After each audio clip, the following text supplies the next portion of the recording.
When I was 8, my father was badly hurt in a car accident.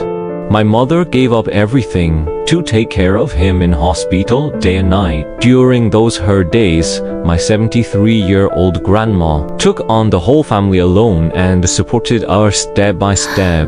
Don't be afraid, Grandma is here. But one day, Grandma was pushing for manual, fell down again and again in front of me. Grandma, why didn't we buy chemical fertilizer? Then you wouldn't be so tired. We need to save money for your dad's surgery. That scene hurt my heart deeply, and I made a dream.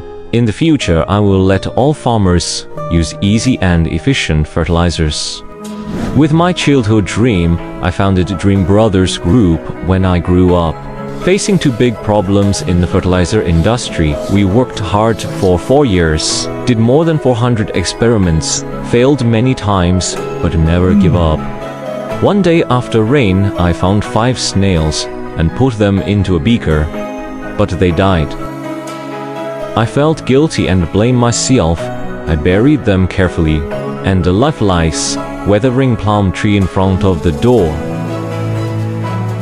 To my surprise, 7 days later, the dead tree came back to life. At that moment, I believed something special in the snails had working the tree up. After more than 20 experiments, we successfully developed its safe substitute. It balances soil acidity and air cleanliness, improves soil environment, and we name it PES. We take PES as the core formula, created granular water-soluble fertilizer. After 1,405 days, officially announcing the birth of granular water-soluble fertilizer. Because the palm tree that came back to life, we named this product Cocoly. Quickly changed the history of water-soluble fertilizers, which used to be only powder or liquid, and created a new category, granular water-soluble fertilizer. Grandma is no longer here, but quickly follows the National Belt and Road Initiative got into the world.